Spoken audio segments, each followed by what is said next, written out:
Hey everybody, thanks for joining me. The holidays are coming up real soon, so it's a perfect time to do a Christmas project. So today, I'm going to show you how I built this Charlie Brown Christmas tree. I'm going to show you step by step exactly how I built it. If you have not already, please like the channel and subscribe. So let's get started.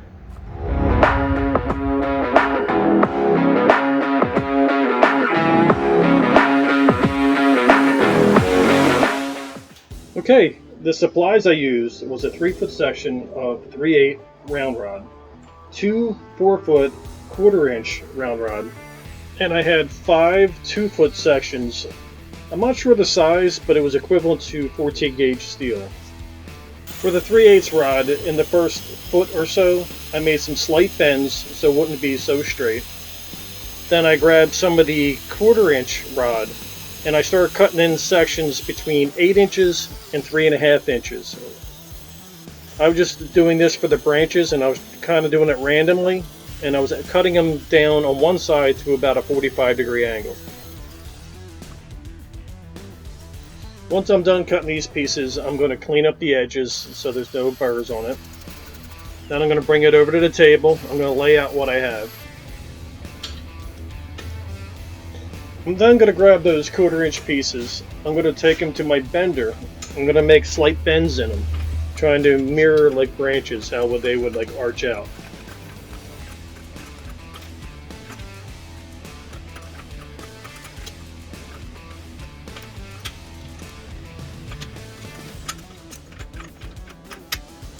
I'm going to grab the other 1/4 inch round rod.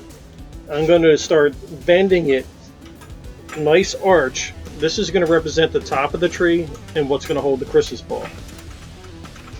So I'm going to take my time. I'm going to start bending it.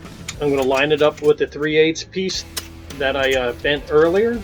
And I'm going to try to just imagine how I want the tree to lay out.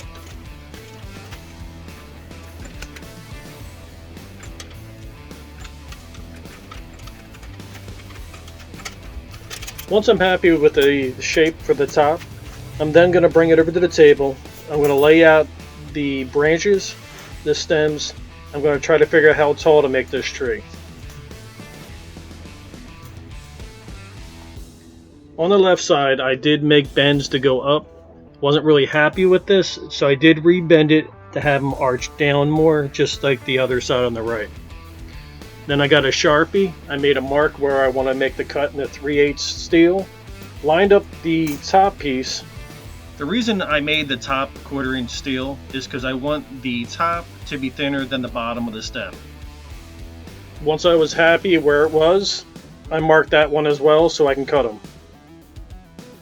Once I'm happy with my marks, I'm going to bring it over, and with my grinder, I'm going to cut out the top and the bottom pieces.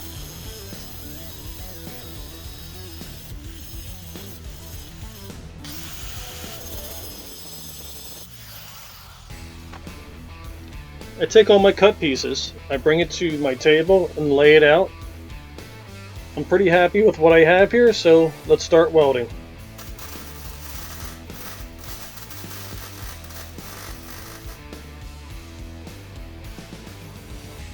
The welder I'm using today is my YesWelder FIRSTESS MP200. It's the 5-in-1. It does lift TIG, stick, MIG, flux core, and has a plasma cutter. I'm going to go around tacking everything in place. Once I'm happy with everything and the way it's laid out, I'm going to go back and weld it all up.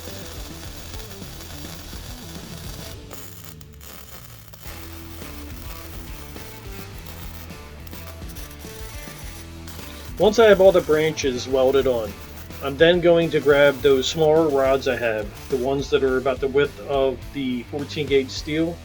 I'm going to cut them down to about 4-inch lengths. I'm then going to bend them midway, about almost to a 90-degree angle, and this is going to represent the needles at the end of the branches. It's a lot of needles. So what I'm going to do is I'm going to lay them all out.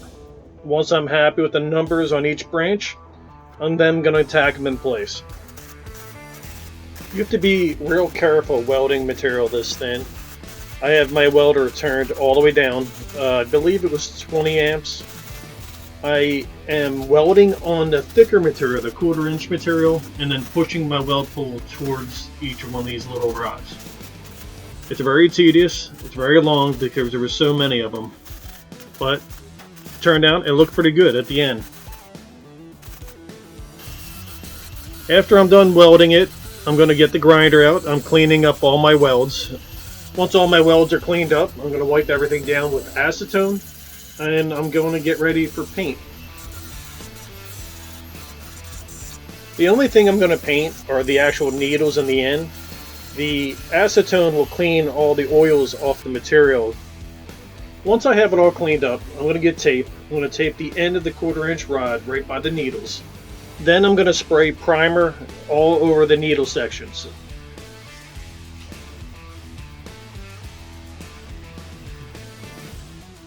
For the middle section, I wanted to do something a little different. So once I was done priming, I wrapped all the ends we just got done priming in saran wrap to protect them. Now for this middle section, I'm going to do a process of accelerating rust on the middle section. And that'll get us the color that I want for branches. And I'm going to show you step by step on exactly how to do that right now. After we have the outside protected in saran wrap, the next thing you want to do is get paper towels. Cover all your branches with these paper towels, every bit of it. And then what we're going to do is get regular household vinegar. We're going to pour enough vinegar on the paper towels just to make them wet. Then we're going to let it sit for about a half hour. The half hour's over. We're going to remove all the paper towels. Looking at the metal itself, the rust process already started, and the next step is going to accelerate it right in front of your eyes.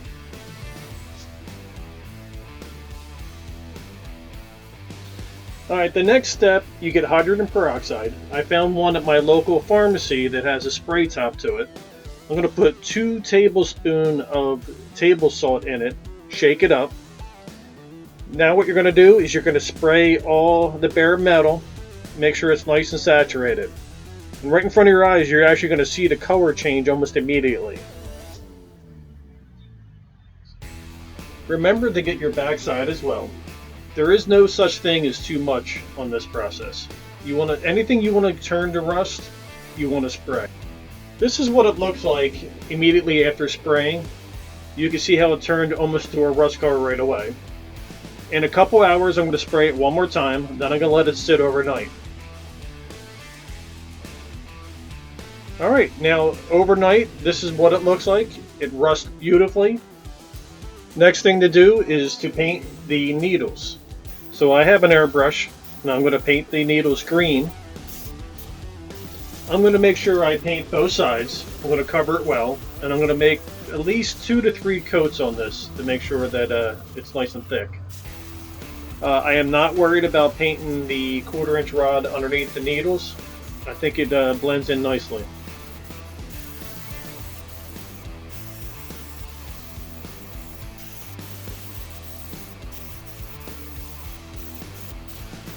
While the paint is drying, let's start making the base. I have a piece of pine. It's 22 inches long. I'm going to rip down 2 pieces at 3.5 inches.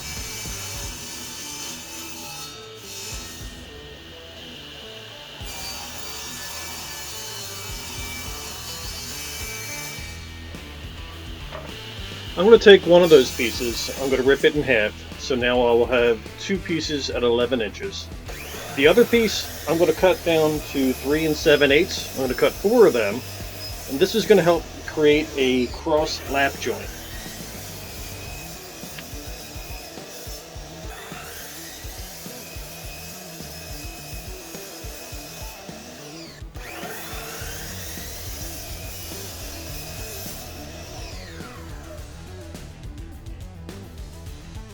Alright, I'm going to glue up the joints. I'm going to put a healthy amount of glue on. I'm going to take 2 of the pieces I cut at 3 7/8. I'm going to line them up on the ends, and this will help create the lap joint. I'm going to do this on both of them. Then I'm going to clamp it up.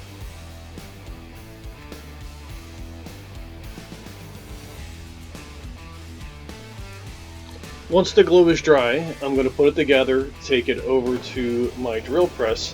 I'm going to drill a 3/8 hole, but I'm going to make sure I don't go all the way through. I'm going to go through the first piece. I'm going to come just shy on the second piece. Alright, for the base, my goal is to make it cartoonish.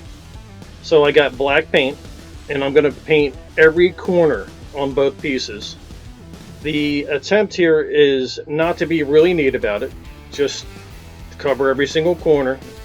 A little sloppy helps with the cartoon effect that I'm looking for.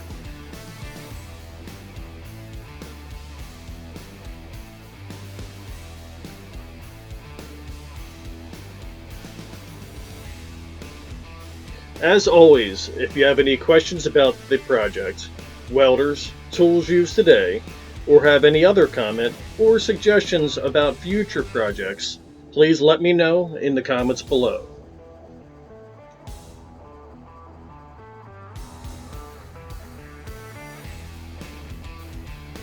Once I have all my corners painted up, I'm going to do the same thing for the other one. Then I'm going to lay out both pieces. I'm going to take the same black paint and I'm going to start painting lines in it to give the appearance of wood grain. This also will help with the effect of the cartoon I'm looking for.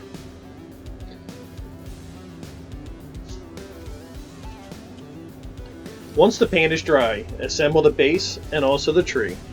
Be careful handling the tree because the rust is at this point is very fragile. It'll flake off. You are going to get clear coat and you're going to spray the branches and the base. I avoided spraying the needles. If you airbrush the needles like I did, be careful spraying clear coat on anything you airbrush. Some clear coats have a reaction and it'll actually remove the paint that you airbrushed on.